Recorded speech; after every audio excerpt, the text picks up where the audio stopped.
Boa noite, caros ouvintes. Estamos começando nesta terça-feira, 25 de novembro de 2025. 25 de novembro. Daqui um mesinho, Natal. Ai, como eu amo Natal. Estamos começando em nome do Pai, do Filho e do Espírito Santo, o programa Kairos Tempo de Graça, de número 974. Eu sou Paulo Miziara e ficaremos juntos até as 9h30 da noite, nos 1.600 kHz AM da Rádio 9 de Julho. Lembrando que, além deste programa estar sendo vinculado pela Rádio 9 de Julho, este programa também está sendo vinculado pelo Facebook da Rádio 9 de Julho e pelo YouTube da Rádio 9 de Julho, no mesmo horário. Agora, tanto pelo Facebook da Rádio 9 de Julho, como pelo YouTube da Rádio 9 de Julho, esse programa fica gravado a partir deste horário. Então, se você chegou em casa 11 horas da noite, ou se você foi para o seu trabalho 11 horas da noite e quer ouvir o programa, é só você acessar este dia, né, que é o dia 25, que é o dia 25 de fevereiro, no Facebook da Rádio 9 de Julho e ver lá o dia 25, programa de hoje. Você vai escutar o programa às 11 horas da noite, à meia-noite, à 1h, às 2h, 3h. Se você trabalha à noite, se você só pode ver o programa no dia seguinte, na manhã seguinte, na tarde do dia seguinte, está lá guardado na rádio, tá bom? No rádio, não. O programa do rádio não fica gravado. Mas este programa também é vinculado, além do rádio, pelo YouTube e pelo Facebook da Rádio 9 de Julho. Então, não tem desculpa. É só querer assistir que está lá, tá bom? Então, agradeço muito a você que participa conosco. Muito obrigado por estarmos juntos. Quero agradecer muito o Michel Silva, da parte técnica da rádio, né? Grande Michel, o monstro Michel Silva. Quero agradecer a todos os participantes e à Paróquia Nossa Senhora do Brasil por manter esse nosso programa no ar. Muito obrigado, gente, do fundo do meu coração, pelo carinho de vocês, pela presença de vocês, pela intercessão de vocês. Então, nós estamos fazendo o nosso resumo sob a ação do Espírito Santo a partir, por exemplo, das bem-aventuranças. Como é importante as bem-aventuranças. Talvez, e aqui eu percebi nesse resumo que nós estamos fazendo, e aqui eu quero fazer uma culpa minha, eu não dei a ênfase necessária durante esses anos todos que nós estamos estudando para as bem-aventuranças. Eu quero pedir perdão publicamente a vocês, do fundo do meu coração. Nós falávamos muitas coisas sobre as bem-aventuranças, mas eu não coloquei a ênfase necessária que eu deveria ter colocado ao longo do nosso estudo. Graças a Deus, Deus é tão bom, né? Graças a Deus que Deus permitiu poder fazer esse resumo, e ao fazer esse resumo, e ao preparar esse resumo com vocês, eu percebi que realmente aqui teve uma falha no nosso estudo sobre o Catecismo da Igreja Católica.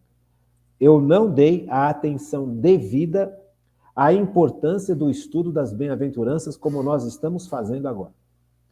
Nós estamos estudando no Catecismo da Igreja Católica, estamos nos preparando para entender a importância dos mandamentos, a importância das virtudes e a importância das bem-aventuranças, porque são os parâmetros que Deus nos dá para sermos felizes nessa vida. Nós estudamos muito, muito aprofundadamente os mandamentos, porque é óbvio, né? Porque o grande parâmetro de felicidade são os mandamentos. Seja feliz vivendo cada um dos 10 mandamentos. Se eu me afasto de cada um dos 10 mandamentos, eu vou cair na tristeza, na doença, na insegurança, na angústia, na doença e na morte. Então, o nosso estudo ele foi muito enfático, tanto na parte das virtudes, quanto na parte dos mandamentos. Mas ele não foi enfático, como deveria ter sido, na parte das bem-aventuranças. Foi meio que, olha, acho que as pessoas já entenderam isso e eu não fui tão fundo como eu deveria ter ido. Então eu quero realmente pedir perdão a vocês, porque faltou. Realmente preparando o estudo para vocês, eu percebi que faltou esta visão mais abrangente sobre as bem-aventuranças. Na aula de hoje, nós vamos ver como isso é importante. Veja, já é a 4ª aula que nós estamos dando, baseado nesse estudo sobre bem-aventurança. Sobre as bem-aventuranças que estão no Evangelho de São Mateus, capítulo 5, versículos de 3 a 12. Tá bom? Então, eu faço minha culpa, peço perdão a vocês, mas agora nós estamos refazendo isso, nós estamos corrigindo o erro. E aqui eu quero colocar um detalhe para vocês que eu acho importante. E é uma coisa que eu percebi esses dias na minha oração pessoal. E eu acho que isso vai me ajudar e vai ajudar vocês também. Nós temos uma capacidade humana chamada escrúpulo. Quando a gente erra, a gente se sente mal. Puxa vida, errei. Agora, o escrúpulo ele é bom por causa disso, porque ele ajuda a nossa consciência a perceber que nós erramos, a perceber que nós cometemos erros. E corrigir os erros. Corrigir os erros, se arrepender, corrigir o erro e continuar. Mas quando você tem excesso de escrúpulo, você fica paralisado. Porque o excesso de escrúpulo não aceita que nós temos, sim, a chance e a possibilidade de errar. Todos nós erramos. Todos nós vamos errar e todos nós temos a possibilidade de cometer erros. O excesso de escrúpulo paralisa o ser humano, porque o ser humano ele para de fazer as coisas, porque não vai dar certo, vai dar errado, então melhor não fazer. Então você fica paralisado no seu erro. A sua vida fica paralisada, porque a vida é uma vida para ser vivida ao longo dos dias. Não é para eu ficar parado nos meus erros. Eu cometi erro? Cometi. Eu cometi um equívoco? Cometi. Eu pequei? Pequei. Então o que eu tenho que fazer? Me arrepender, deixar que o Espírito Santo me ilumine, para que eu entenda aonde eu errei, por que eu errei, o que me levou para aquele erro. E para que eu corrija isso com o Espírito Santo, para continuar andando. Porque o excesso de escrúpulo faz com que a gente fique parado no erro, olhando o erro, tentando resolver o erro, triste por causa do erro e paralisado. E acovardado diante da vida. Você compreende? Então, você percebe que o fato de você ter a possibilidade de errar de novo, não estou falando aqui de pecado, errar, que nem eu errei com vocês. Eu deveria ter dado mais atenção ao estudo das bem-aventuranças e eu não dei essa atenção devida. Eu percebi porque eu continuei andando. Eu só vim perceber isso, que teve um erro, porque eu continuei andando. Se eu tivesse descoberto que eu errei, que eu não tivesse dado a ênfase necessária às bem-aventuranças e ficasse parado nisso e rodando em círculo, puxa, mas eu errei, mas que coisa, eu não podia ter errado. Quantas pessoas que estão em perigo porque eu não ensinei. Tudo isso é verdade. Você percebe? Mas veja, nós temos limites. Então, estou descobrindo, nós descobrimos este erro. E agora nós estamos corrigindo. Graças a Deus, Deus nos deu tempo, sabedoria e discernimento e forças e condições para corrigir o erro. Agora, corrigido o erro, terminado as bem-aventuranças, nós vamos para as virtudes, nós vamos para os mandamentos, quer dizer, vamos continuar. Não podemos ficar parado no erro. Vamos corrigir o erro. Vamos refazer o que não foi feito adequado, com garra, com vontade, com felicidade, mas não vamos ficar a vida inteira, nossa, eu errei, nossa. Gente, nós erramos. Por quê? Porque somos criaturas. Nós não somos criadores, porque só Deus é o Criador. Deus nos chama a criar com Ele, ou seja, nós somos co-criadores, mas nós não somos criadores. O Criador é Deus. Eu sou chamado a criar a partir de algo que já foi criado. Eu vejo isso na odontologia. Uma pessoa que chega com o dente cariado, aquele dente já existe. Eu vou recriar aquele dente. Não é igual o natural, mas é parecido. Você compreende? Então, eu vou trabalhar em algo que já foi criado. Eu vou tentar devolver àquele dente que está cariado a forma e a função e a cor dele. É uma tentativa. Eu posso acertar ou eu posso errar. Se eu errei, eu não posso ficar a vida inteira triste porque eu errei. Eu fico triste e saio do erro e vou corrigir o erro. Mas eu também não posso passar a vida inteira só para corrigir erro. E esse é o problema de quem tem excesso de responsabilidade. Sabe? Errou, gente. Desculpa, errei. Faz parte da condição humana errar. O excesso de responsabilidade, o excesso de escrúpulo paralisa a gente. Veja, não tem como. Eu sou especialista em canal. Eu faço tudo o que eu posso e, graças a Deus, a minha casuística, a quantidade de canais que eu faço, o sucesso é muito alto. Mas tem insucessos. Se eu for ficar preso só aos insucessos, eu fico paralisado. Os insucessos têm que me orientar ao que eu preciso melhorar. Sabe? Tem certos canais que eu nunca vou acertar, porque a anatomia daquele canal não permite acesso. Se você tem um canalzinho que ele trifurca no final, ele vem como um canal único. E no final do dente, ele forma 3 outros canais. Como é que eu vou acessar esses canais?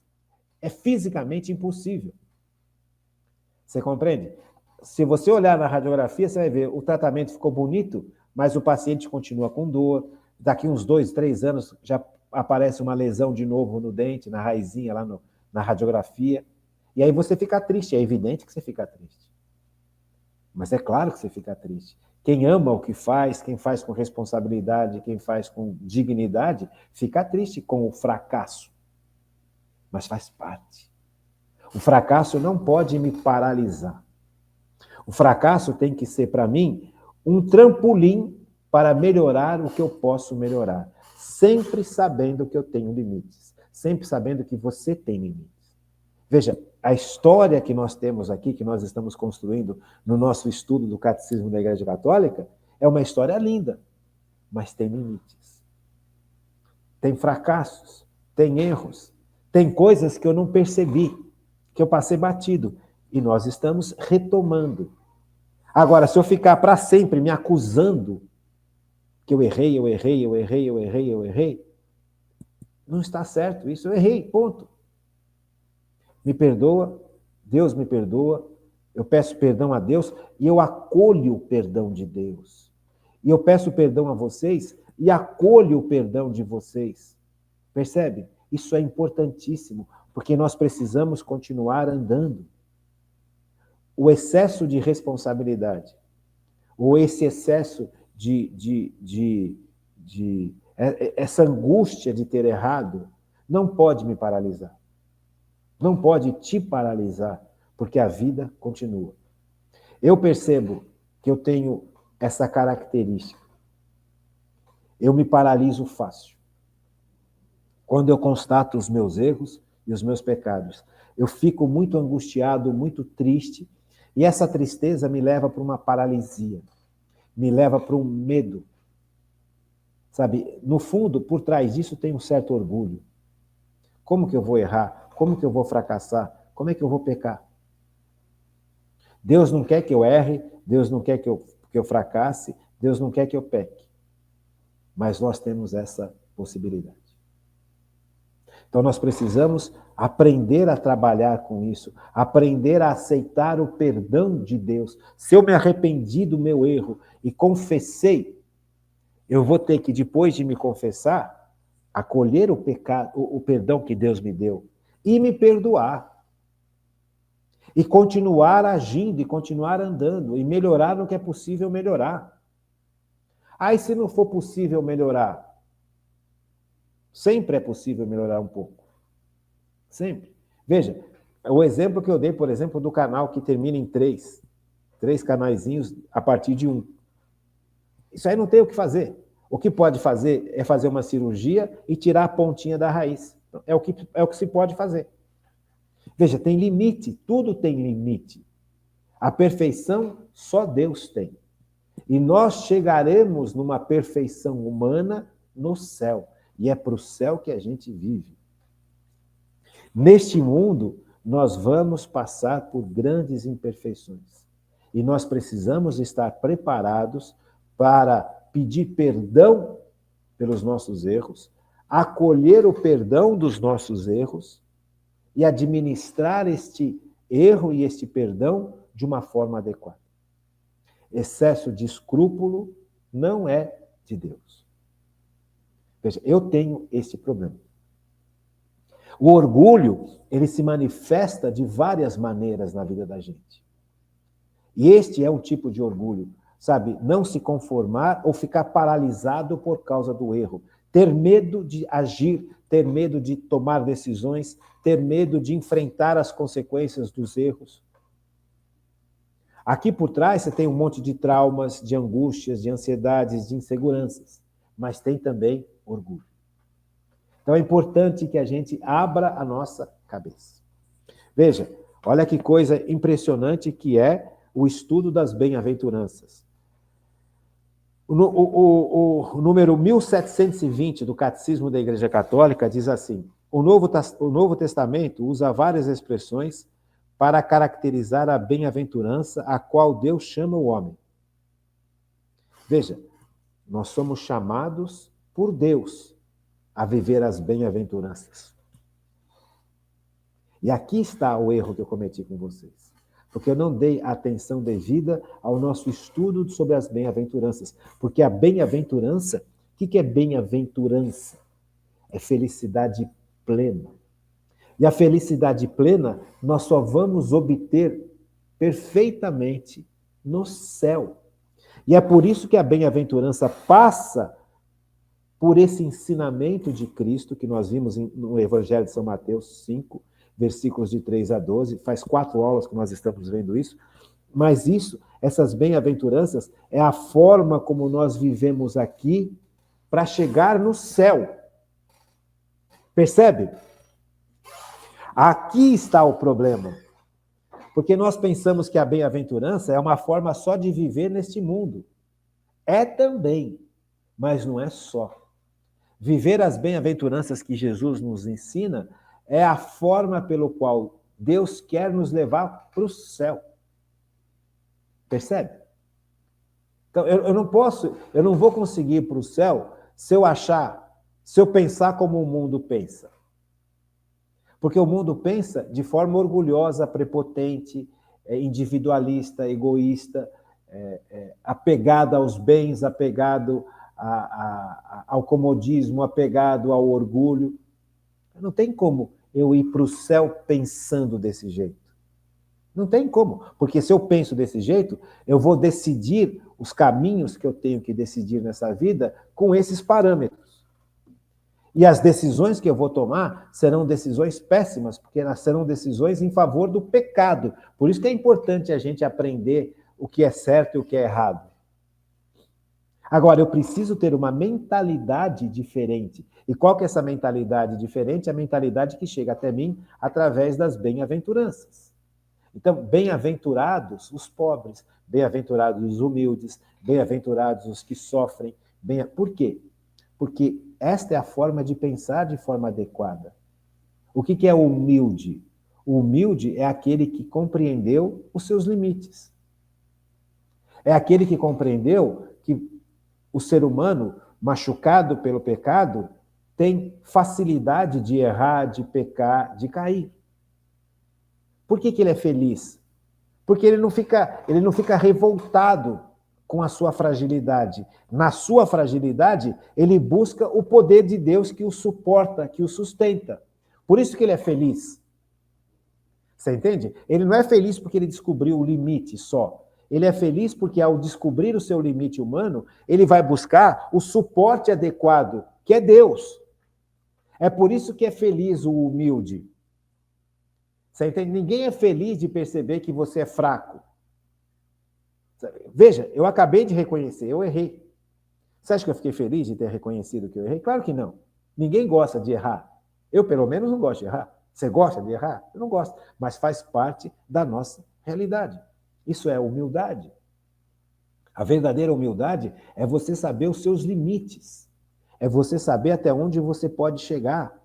É você saber que não dá para você ficar a vida inteira tentando consertar um problema porque você errou.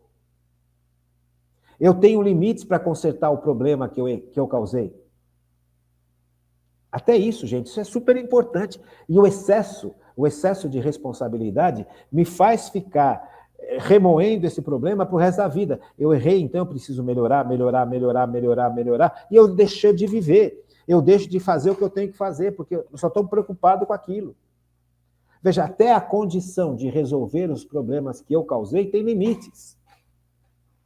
Sabe, vamos supor, eu tratei um dente e eu não consegui salvar esse dente. É um exemplo.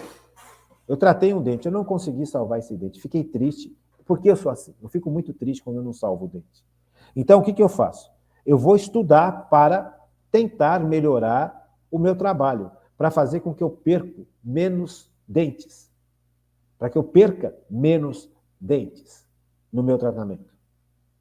A gente estuda para minimizar o risco, mas não existe ausência de risco.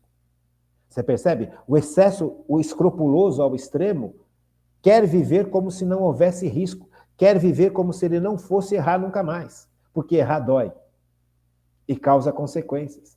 O paciente que perdeu o dente fica triste comigo, fica bravo comigo, fica magoado comigo, fala mal de mim, não volta para o meu consultório, vai falar mal de mim para um monte de outros pacientes. Faz parte. Por isso que a gente tem que saber lidar com as coisas, senão a gente fica paralisado. O meu limite para consertar os meus erros também existe. Agora, não fazer nada para consertar os meus erros também é pecado, é omissão. Então tem que ter aqui um limite adequado, até onde eu posso chegar. Isso é humildade, gente. Por quê? Eu tenho que entender que eu só vou ser perfeito lá no céu. A bem-aventurança me garante que eu vou para o céu. A virtude da esperança, que é uma virtude sobrenatural que nós recebemos no nosso batismo, me garante que Deus vai me curando de tal forma nesse mundo, se eu começar a pensar como Cristo quer que eu pense. A partir das bem-aventuranças, não como o mundo quer que eu pense, não como a carne quer que eu pense, não como o demônio quer que eu pense. Veja, o meu papel. A partir do momento que eu me coloco diante das bem-aventuranças, é uma opção de vida. Eu escolhi ser feliz obedecendo Cristo, pensando como Cristo pensa, não como o mundo pensa. O mundo fala, para ser feliz, você precisa ter todas as mulheres do mundo, você precisa ser jovem, rico, poderoso e forte. Vai totalmente contra o que Jesus está ensinando. Veja, são opções. Se eu escolho ser feliz como o mundo quer que eu seja feliz, de forma mentirosa, porque a única felicidade está em viver como Deus quer que a gente viva. Você entende? Que é o que nós estamos estudando. Então, veja, eu quero viver como Cristo quer que eu viva. Só que eu tenho limites. Eu tenho fragilidades. Alguns limites eu vou consertar, outros não. Alguns erros que eu cometi eu vou conseguir consertar, outros não. Mas eu tenho que tentar, eu tenho que melhorar. Só que chega uma hora que eu tenho que falar, bom, eu só consigo chegar até aqui. Eu não consigo melhorar mais que isso. Então, por exemplo, o que eu posso fazer diante da humildade na odontologia? Eu fiz especialização de canal, eu estudo, eu continuo me dedicando, eu continuo praticando, eu continuo lendo artigo, eu continuo tentando melhorar. Mas tem certas coisas que eu vejo e falo, pô, eu não vou resolver isso aqui. Por mais que eu estude, por mais que eu melhore, por mais que eu não tenho como fazer esse tratamento de canal aqui, está além de mim. Então eu indico esse tratamento para o meu professor da USP. Talvez ele tenha mais recursos do que eu para este caso. Você percebe? Eu já estudei, eu não posso ficar a vida inteira remoendo. Eu errei, me arrependo, peço perdão e vou tratar de colher as consequências da melhor maneira possível. Eu não posso nem ficar paralisado e não posso achar que eu nunca mais vou deixar de errar. Então, esse excesso de escrúpulo, no fundo, ele é um orgulho disfarçado. Então, veja, eu estou indo contra as bem-aventuranças. Humilde, bem-aventurados os pobres de coração, os humildes, os pequenos. Veja, o que é ser pequeno? É isso. É você descobrir os seus talentos, até onde você pode ir com os seus talentos, o que você pode melhorar para que os seus talentos possam ser aplicados de forma mais abrangente e melhor, e o que não é possível. O que não for possível, olha, sinto muito. Eu só consigo chegar até aqui. Por mais que eu me esforce, por mais que eu tente, eu só consigo chegar até aqui. Senão a minha vida fica um inferno, paralisado. E eu fico rodando em círculo. Eu errei. Aí você vai caindo numa outra área que é terrível. Você vai achando que você é errado. Isso é ação do demônio. Veja como a humildade é importante. Como as bem-aventuranças são importantes. Porque a nossa meta é o céu. A nossa meta não é essa terra. Aqui é uma passagem. E é importante que a gente viva bem aqui para viver no céu. E viver bem aqui significa amar a Deus sobre todas as coisas. Amar ao próximo como a mim mesmo. Não é me amar acima de tudo, viver para mim acima de tudo, buscar o meu prazer acima de tudo, buscar as minhas vontades acima de tudo, buscar as minhas razões acima de tudo, buscar os meus projetos acima de tudo, buscar o dinheiro acima de tudo, o poder acima de tudo. Percebe? Como é importante a humildade. Então, veja, a humildade, inclusive, de perspectiva. Neste mundo, eu tenho limites. Alguns limites eu vou conseguir melhorar, outros não. Só que eu tenho que continuar vivendo na certeza de que Deus continua agindo em mim, de que Deus continua me protegendo, me amparando, mesmo diante do conhecimento dos meus erros, das minhas falhas, dos meus pecados. Porque Deus não deixa de me amar por causa dos meus erros, das minhas falhas e dos meus pecados. Sou eu que deixo de ter respeito por mim mesmo, porque eu tenho uma visão, ou tinha uma visão, muito errada sobre o que eu sou e quem eu sou. Porque eu aderi à visão do mundo que eu não posso errar, eu tenho que ser perfeito o tempo inteiro, eu tenho que ser lindo, maravilhoso, forte, saudável, rico, poderoso. Só que não dá para ser isso tudo o tempo inteiro. Eu não posso ser um dentista perfeito, 100% perfeito o tempo inteiro. Ontem, por exemplo, chegou uma determinada hora do trabalho, eu já estava exausto, já estava cansado. Já tinha gravado programas de manhã, estava trabalhando à tarde, chegou uma hora que eu não estava aguentando mais. Veja, o limite físico aqui é o limite da idade. Eu tenho 64 anos, eu não tenho mais 30. Quando eu tinha 30, eu trabalhava com muito mais força. Eu tinha muito mais força para trabalhar. Hoje eu tenho 64 anos. Gente, eu não tenho mais tanta força como eu tinha quando eu tinha 30, 40 anos de idade. O corpo ele vai realmente se fragilizando. É uma realidade. A velhice é uma realidade. Graças a Deus, Deus me permite ficar velho, para que eu possa corrigir o que é possível ser corrigido. E para que eu possa melhorar o que é possível ser melhorado, sobre a graça de Deus. Veja, então a bem-aventurança, ela é realmente um grande escudo para todos nós. Por isso é importante estudar as bem-aventuranças, por isso é importante compreender as bem-aventuranças. Esse número aqui, veja, o Novo Testamento, 1720. O Novo Testamento usa várias expressões para caracterizar a bem-aventurança a qual Deus chama o homem. A vinda do reino de Deus, a visão de Deus.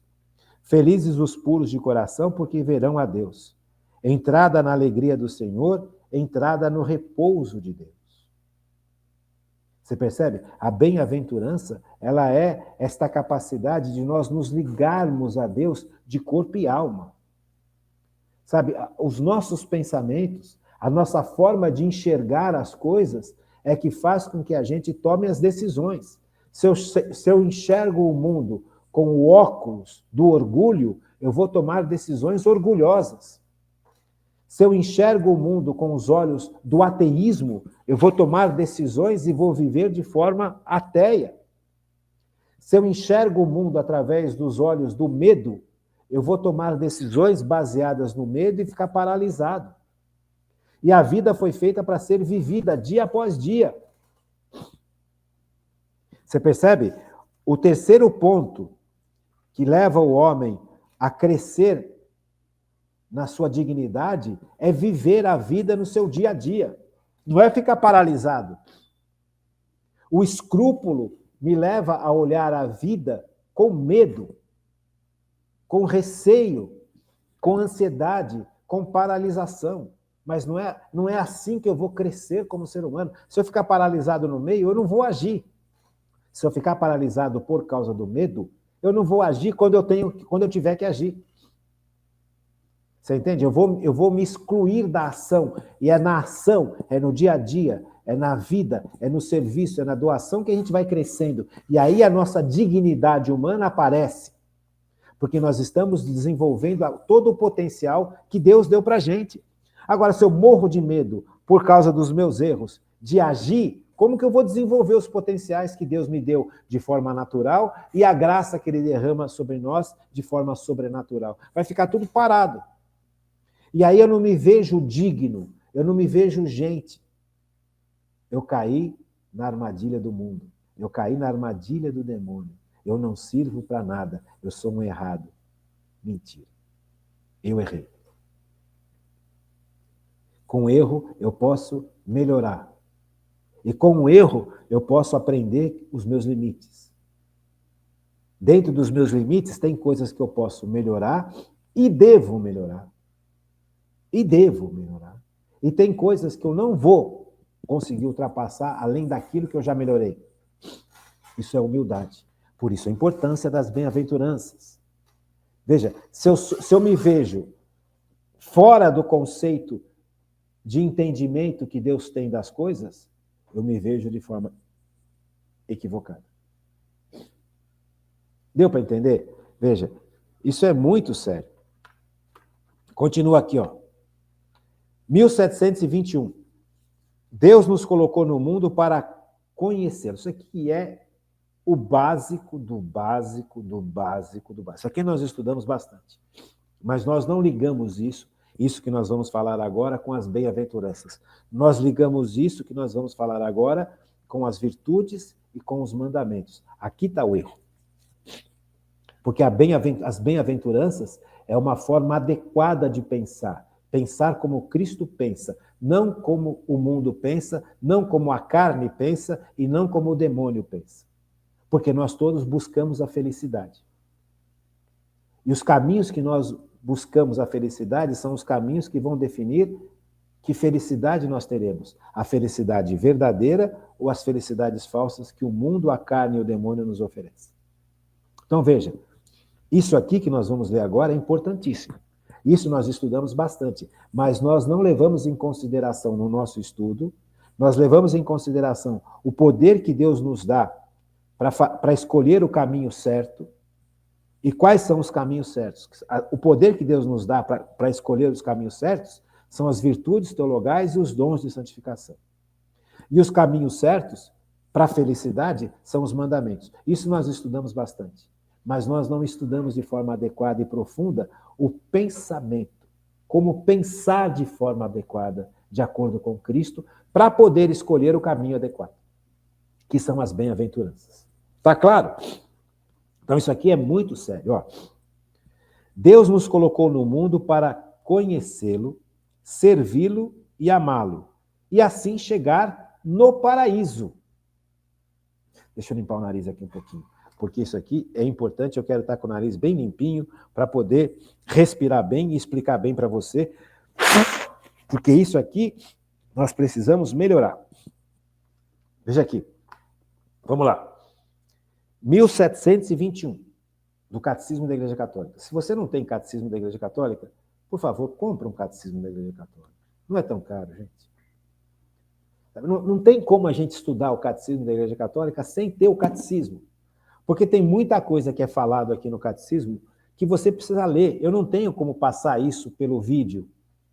Eu não tenho como passar isso por só ensinando. Você vai ter que ler.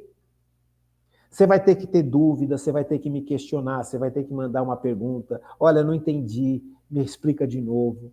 Eu li o catecismo e não entendi. Mesmo com a sua explicação, eu não entendi. Veja, faz parte, olha o limite. Sabe, não é possível que as aulas sejam tão boas que tirem de você a necessidade de ler e de estudar. Não é possível. Por melhor que sejam as aulas elas vão abrir caminhos para você estudar. Elas vão te mostrar realidades que precisam ser aprofundadas, e isso está no catecismo. Então, se você não tem um catecismo até hoje, pelo amor de Deus, ter uma Bíblia da Ave Maria e um catecismo da Igreja Católica é básico de vida. Não é básico de religião, é básico de vida. Veja como é importante o que nós estamos estudando. Como isso é extremamente necessário. É uma loucura a gente não estudar isso. É uma loucura a gente não pegar pesado nesses estudos aqui, porque senão a nossa vida não tem sentido. Nós nascemos para o céu, nós não nascemos para esse mundo. E a gente vive só para esse mundo. A minha preocupação é ganhar dinheiro, é ter minha profissão para este mundo. Porque foi assim que nós fomos criados, foi assim que fomos instruídos a nos preocupar só com esse mundo. Mas a bem-aventurança, as bem-aventuranças nos mostram que a nossa vida só faz sentido, só será perfeita se nós passarmos por esse mundo e chegarmos na eternidade, que é a virtude da esperança me garante chegar lá. E a virtude da esperança vem de Deus, não vem de mim. Ninguém nasce com esperança de ir para o céu. É a virtude da esperança que me coloca no coração a certeza de que eu vou para o céu, por graça de Cristo, por amor de Deus, e pela ação que eu permito que Cristo haja dentro de mim através do Espírito Santo, dos sacramentos, vida de oração, vida de comunidade, vida de serviço. Senão não tem jeito. Senão, se eu não tenho essa consciência, eu perdi o sentido de existir. Eu existo para ir para o céu. Você existe para ir para o céu. As bem-aventuranças vão mostrar isso de forma claramente. Porque durante essa vida aqui, nós vamos perceber que nós estamos muito aquém dessa mentalidade de Jesus. Nós estamos muito aquém da forma de Jesus pensar e viver. Então nós precisamos passar por isso aqui para perceber que nós estamos aquém, para perceber que precisamos melhorar muito e agir de tal forma que Deus nos melhore muito. Mas mesmo nessa melhora teremos limites. Você percebe? Nós só seremos perfeitos quando nós chegarmos no céu, quando Jesus nos colocar dentro da Trindade Santa. Aí sim nós estaremos perfeitos. Aí sim tudo fará sentido. Mas até lá nós teremos que lidar com as nossas imperfeições. Então, o estudo das bem-aventuranças nos ajuda a entender que o nosso sentido não é só este mundo, porque se for só esse mundo, nós estamos perdidos, gente. O nosso sentido primordial é Deus, nós fomos criados para Deus, nós fomos criados para estar com Deus, nós fomos criados para sermos mergulhados por Cristo na Trindade Santa. É para isso que eu existo e é para isso que você existe. Isso tudo aqui que nós passamos são meios de transformação. O trabalho serve para a gente sustentar a vida da gente, sustentar a família da gente, ajudar na igreja e a crescer como ser humano, a descobrir quem eu sou, a descobrir os meus limites, a descobrir até onde eu posso chegar com as minhas capacidades humanas e aceitar isso. Aceitar melhorar o que é possível melhorar e aceitar o que eu não consigo melhorar, mesmo com a graça de Deus, porque eu tenho limites. Você percebe? Uma pessoa, eu acho lindo, eu ouço isso bastante, eu acho lindo pregar. Tá, você acha lindo pregar. Legal, eu também acho. Eu acho bonito o ensino, ensinar. Mas Deus te deu capacidades humanas para você ensinar? Deus te deu o dom do ensino? Se Deus não te deu o dom do ensino, por mais esforço humano que você venha a fazer, você não vai ser uma pessoa realizada a partir do dom de ensino que Deus te deu. Você compreende? Veja como isso é sério. Tem pessoas que falam, principalmente quando a gente trabalhava nos encontros, nos querigmas e nos kairós, que eram ao vivo com as pessoas, né? Não pela internet, nem pelo rádio, mas encontros fechados, que as pessoas vinham fazer parte do encontro, assistiam ao encontro, participavam do encontro. Aí muita gente vinha falar comigo, nossa, Paulo, eu vejo você ensinar, eu tenho vontade de ensinar também. Eu posso ensinar? Pode, claro, deve, desde que você tenha recebido de Deus o dom para isso. Se você não recebeu o dom para ensinar, por mais bonito que você ache que seja ensinar, vai ficar complicado. Veja, meus limites. Eu tenho que aceitar os meus limites e melhorar o que eu posso melhorar dentro dos meus limites. Veja, eu percebo que Deus me deu o dom de ensinar, mas se eu não estudar, se eu não ler, se eu não ouvir outras pessoas ensinando, se eu não fizer cursos, se eu não buscar livros, se eu não pesquisar, o dom de ensinar vai se diluindo, porque eu não tenho conteúdo. O conteúdo é obrigação minha buscar. E a partir do momento que eu começo a buscar o conteúdo do que ensinar e me aprofundar cada vez mais, a graça vem em meu auxílio, vem me ajudando. Ajuda a minha memória, ajuda o meu entendimento, ajuda a minha percepção. Percebe? São os meus limites. Eu descobri que eu tenho o dom de ensinar. Mas para isso eu preciso estudar, me preparar, ler muito, assistir muitas pregações, assistir muitos cursos que os padres dão, assistir cursos de formação pessoal, para poder ter conteúdo e compreender o conteúdo e descrever esse conteúdo de forma fácil. Isso é o dom de ensinar. Agora, eu posso me esforçar pra caramba, entender tudo isso e não tenho o dom de ensinar. Eu vou me frustrar. Você compreende? Então, é por isso que eu preciso ter humildade. Qual que foi o dom que Deus me deu? Pergunta para você, qual que é o dom que Deus me deu? E a partir de descobrir esse dom que Deus me deu, trabalhar em cima disso. Então, Deus te deu a capacidade de cuidar.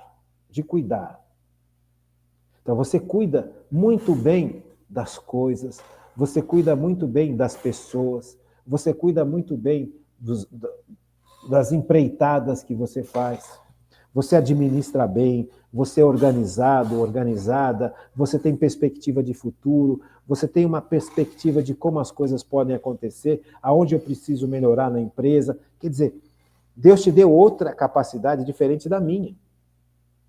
Então, você vai ter que melhorar esta capacidade que Deus te deu. Se você tem o dom de cuidar, eu vou cuidar de quê? Eu cuido bem de quê? Tem gente que cuida bem de bichinho, então vai fazer veterinária. Tem gente que cuida bem de gente, vai fazer medicina, psicologia, psiquiatria. Tem gente que cuida bem de empresas, então você vai ser empresário. Monta a sua empresa, faz economia, faz administração, faça direito, entende? Pode até fazer engenharia.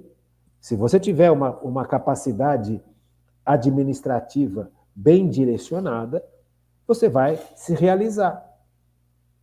Entende? Mas cada área tem a sua exigência, cada área tem as suas necessidades. Eu sou chamado a administrar. Tá bom, eu tenho uma empresa. Eu vou montar uma empresa de cara? Ou eu vou trabalhar numa empresa para sentir como que é trabalhar na empresa? Aqui você já começa a deixar Deus agir no teu coração. Você descobriu que você tem um chamado para administrar. Mas veja, eu vou de cara montar uma empresa, eu vou trabalhar numa empresa.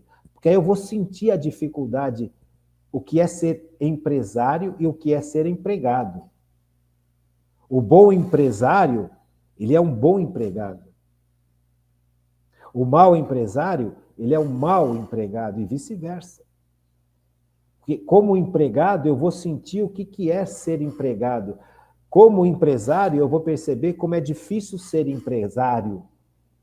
Isso tudo faz parte do crescimento do ser humano. Se eu não trabalho, se eu não me desenvolvo, não adianta eu ter tido o chamado se eu não ponho em prática. Eu sou chamado, eu tenho facilidade de pintar. Eu tenho muita facilidade de pintar. Ótimo! Que lindo dom que você tem. Como é que você vai usar esse dom? Eu vou aprimorar esse dom. Eu vou aprimorar o meu conhecimento sobre artes, eu vou aprimorar o meu conhecimento sobre a arte na igreja, eu vou aprimorar o meu conhecimento de ensino das artes. Veja quantas coisas você pode fazer de bem e bem comum. Eu sou um grande pintor, ou uma grande pintora.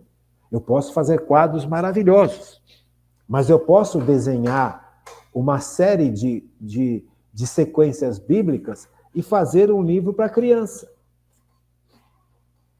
Eu não estou pensando só em mim, no dinheiro que eu vou ganhar com a arte. Eu estou pensando no bem comum. Veja, eu estou crescendo. O trabalho me propicia isso. Mas eu tenho que pensar que a minha meta não é este mundo. A minha meta é o céu. Você compreende? É isso que o catecismo está falando. Veja, as bem-aventuranças me levam para o céu. Indicam para onde eu tenho que ir. Mostram qual que é o final da minha existência. E isso não significa abandonar o mundo. Ao contrário, isso significa viver cada vez de forma mais plena neste mundo. E planificando o mundo também. E aqui tem uma das grandes tristezas que eu tenho em relação à teologia de libertação. Tenho muitas tristezas e decepções com a teologia de libertação. Porque a teologia de libertação prega que você viver para o céu, você está fugindo do mundo. E é exatamente ao contrário.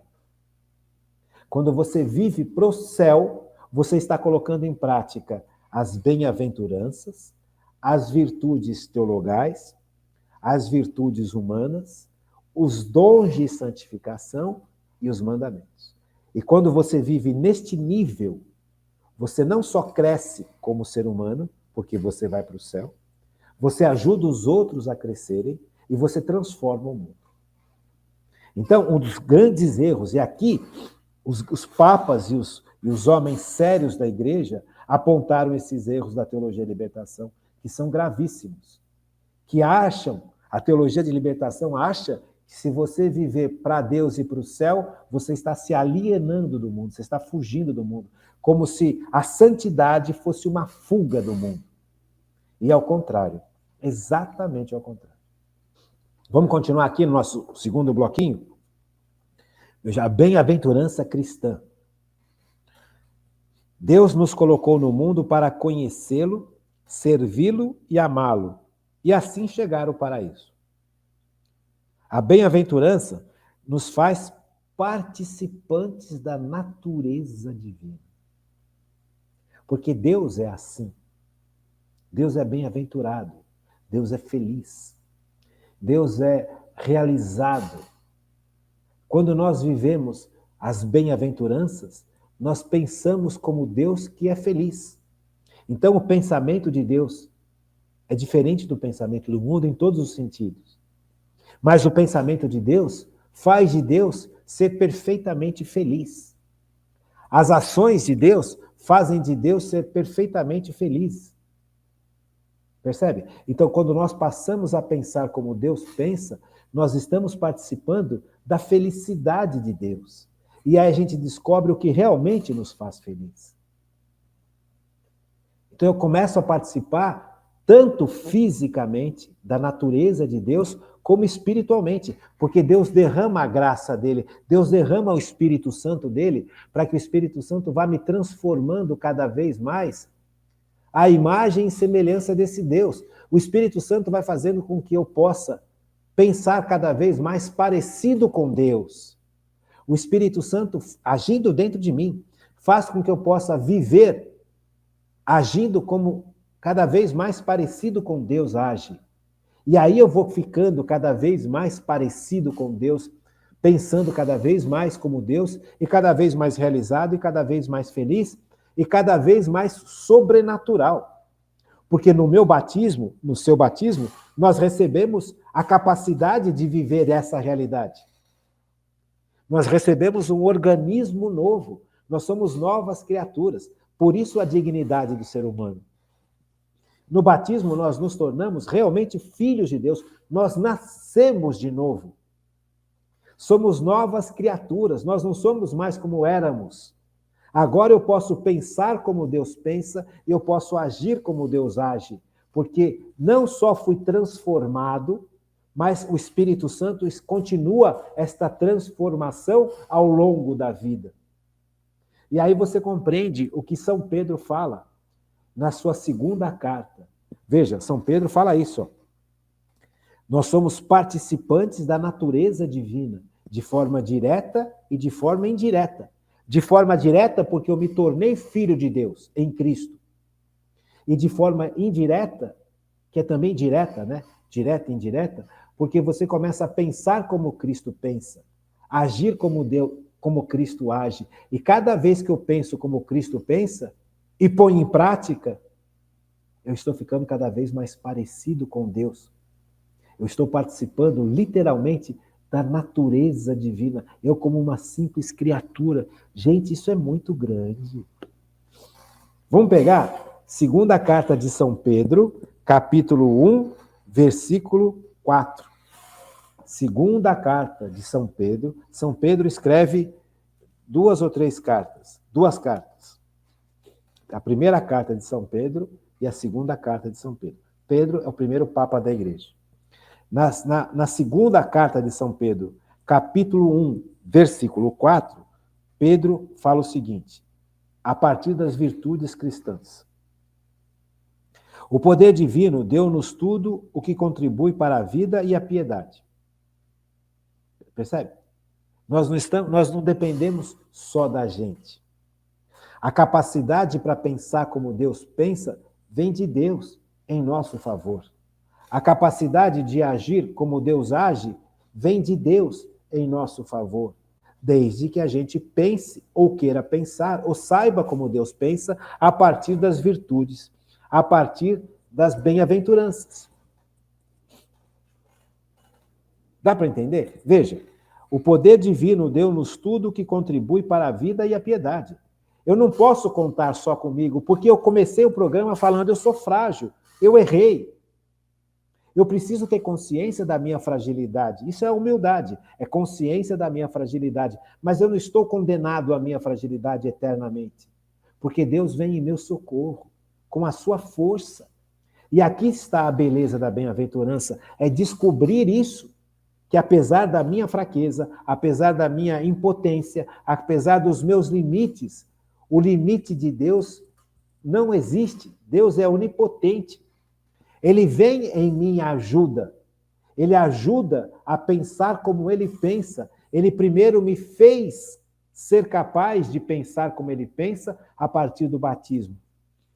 Porque antes do batismo eu não teria como pensar como Deus pensa. Porque eu só posso pensar como Deus pensa movido pelo Espírito Santo, não só pela minha capacidade racional.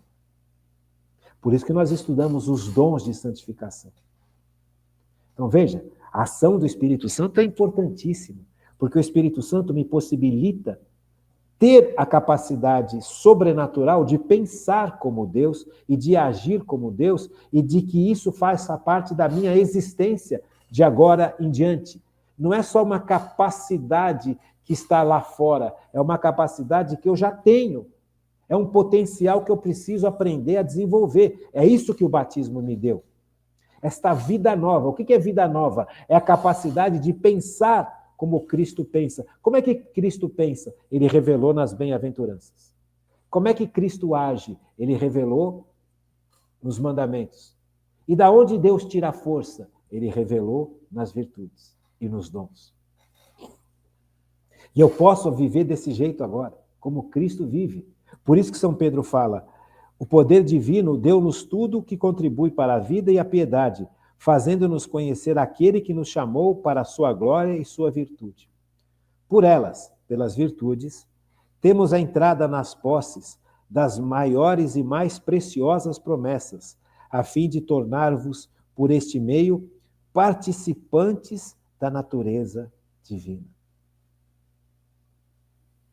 Pelas virtudes, por Cristo, gente. Por isso que Cristo fala aquilo que ele fala para São João, capítulo 10, versículo 10. Eu vim para que vocês, para que as minhas ovelhas tenham vida e vida em abundância. Esta vida em abundância é justamente essa participação da natureza divina. Não é lindo? Então, só participando da natureza divina é que eu vou ter essa vida abundante. Neste mundo, essa participação tem limite. Justamente por causa das minhas fragilidades, mesmo recebendo essa vida nova, mesmo recebendo esse organismo novo que nós recebemos no nosso batismo, nós ainda apresentamos limites e fragilidades. Mas quando nós estivermos lá no céu, nós não teremos mais. Aí nós teremos a plenitude da vida. E é isso que as bem-aventuranças nos mostram, nos ensinam e nos garantem. Entende? Porque a mentalidade de Deus, eu já posso ter essa mentalidade de Deus a partir de agora, porque eu fui batizado e o Espírito Santo age dentro de mim. Ele me deu um organismo interior. Eu sou uma nova criatura, eu não sou mais criatura, eu sou filho de Deus. E como filho de Deus, eu posso pensar como Deus pensa. Como é que Deus pensa? Jesus nos revela como Deus pensa pela bem-aventurança, pelas bem-aventuranças. Pobreza, humildade, amor, dedicação, dependência de Deus, entrega a Deus. Percebe? Veja, eu vim para que as ovelhas tenham vida e para que tenham vida em abundância. Então, a felicidade está em descobrir isso. A nossa felicidade, ela vai ser plena na medida em que eu descubro isso e ponho isso em prática. Quanto mais eu puser em prática a vida das bem-aventuranças, melhor eu vou pensar, ou mais próximo de Deus eu vou pensar, mais feliz eu vou ser. Melhor eu vou compreender como as coisas são e melhor eu vou escolher os caminhos que eu devo escolher. Porque eu vou ser cada vez mais parecido com Deus, porque é o que garante São Pedro aqui. São Pedro está garantindo algo muito sério. Por elas, pelas virtudes, pelas bem-aventuranças, pelos mandamentos de Deus, pelos dons de santificação, temos entrado na posse das maiores e mais preciosas promessas, a fim de tornar-vos, por esse meio, participantes da natureza divina. Como é que criatura pode participar da natureza de Deus? A natureza de Deus é aquilo que caracteriza Deus. A natureza de Deus é totalmente diferente da nossa natureza. Mas pela graça de Cristo, nós podemos passar a participar também da natureza de Deus. E essa natureza de Deus vai se manifestando dentro de mim, a partir da forma como eu penso, a partir da forma como eu entendo, a partir da forma como eu faço as minhas escolhas. E conforme eu vou vivendo cada vez mais próximo de como Deus pensa, de como Deus age, de como Deus escolhe, mais participante da natureza de Deus eu vou participando. Mais semelhante a Deus eu vou ficando, mais feliz eu vou ficando, mais realizado eu vou ficando, mais adaptado ao céu eu vou ficando. Divino isso, né?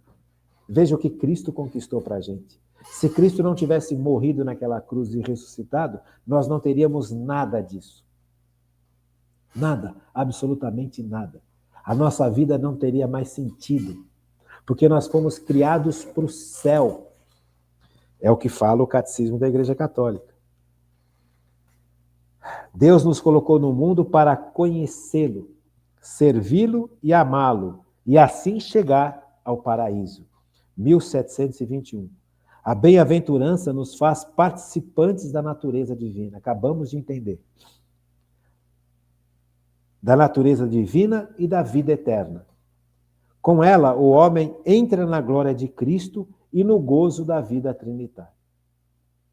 E aqui você compreende o terrível, grande e monstruoso erro da teologia de libertação.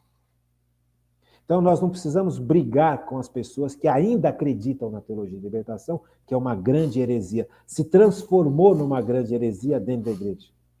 Nós precisamos compreender cadê o erro, viver de forma diferente e ajudá-los a sair do erro, não brigar com eles, mas não nos omitir diante dessa luta. Percebe? Então, o grande erro da teologia de libertação, um dos grandes erros, e esse aqui talvez seja o maior deles, é isso aqui. Eles não acreditam, no fundo, que a gente possa participar da natureza divina. Eles não acreditam, no fundo, que o nosso chamado não é para este mundo, é para o céu, porque eles não acreditam no céu. A teologia da libertação ela tem uma influência marxista e materialista. Só há existência nesse mundo. Fora do mundo, fora da terra, não há existência. Só que eles não falam isso. Eles apresentam a forma como eles pensam sem falar as raízes da onde estão. Então, veja, todo materialismo não aceita o céu, não aceita o paraíso, não acredita que o nosso chamado é ir para o céu. Acham que o nosso chamado é resolver os problemas desse mundo. Mas como é que nós vamos resolver os problemas desse mundo se nós não temos a certeza de ir para o céu? É uma incoerência total. Só que foram necessários muitos anos para que as pessoas que estavam na teologia de libertação e saíram da teologia de libertação entendessem isso. Porque a teologia de libertação apresenta o chamado deles de uma forma muito, muito poderosa. E como nós temos dentro de nós o desejo de justiça, nós achamos que nós conseguiremos resolver as injustiças desse mundo só com as nossas forças. E aqui a gente percebe o tamanho do erro. Percebe? Se eu não me descobrir participante da natureza divina, se eu não descobrir a forma de Deus tem como pensar, como que Deus pensa, e eu descobrir que eu posso pensar como Deus, que eu posso agir como Deus, no poder de Deus, na dependência de Deus, na força do Espírito Santo, que eu possa ir sendo transformado cada vez mais, parecidinho com Jesus Cristo. Eu não descobri para que eu existo. E eu nunca vou conseguir resolver os problemas de injustiça, porque eu vou estar muito preso aos meus problemas. Percebe como é super importante descobrir isso que nós estamos estudando? Então eu quero agradecer demais a Deus, mas demais, a oportunidade de estudar com vocês isso, de nos aprofundar de uma forma muito mais proveitosa e muito mais importante. Gente, eu passei batido de muita coisa aqui na minha vida e passei batido muito disso nas formações, por medo de criar problema com as teologias de libertação, com as heresias que atacam dentro da igreja. Porque tem um monte de padre, bispo e leigo e leiga que não acredita nisso que nós estamos estudando. Talvez porque não tenham estudado isso. E põem uma resistência imensa para que a gente possa ensinar isso também na igreja. Para você ver o nível que chega. Então eu quero terminar esse programa de hoje agradecendo essa oportunidade imensa que Deus está dando para todos nós. Inclusive para aquelas pessoas que pensam completamente diferente, que aderiram a uma mentalidade herética dentro da igreja. Eu suplico por mim e por essas pessoas, que Deus tenha uma piedade e misericórdia imensa por nós, porque nós somos frágeis, pequenos e temos uma capacidade imensa de escolher os caminhos errados. Fiquem com Deus, uma boa noite e até amanhã, se Deus quiser.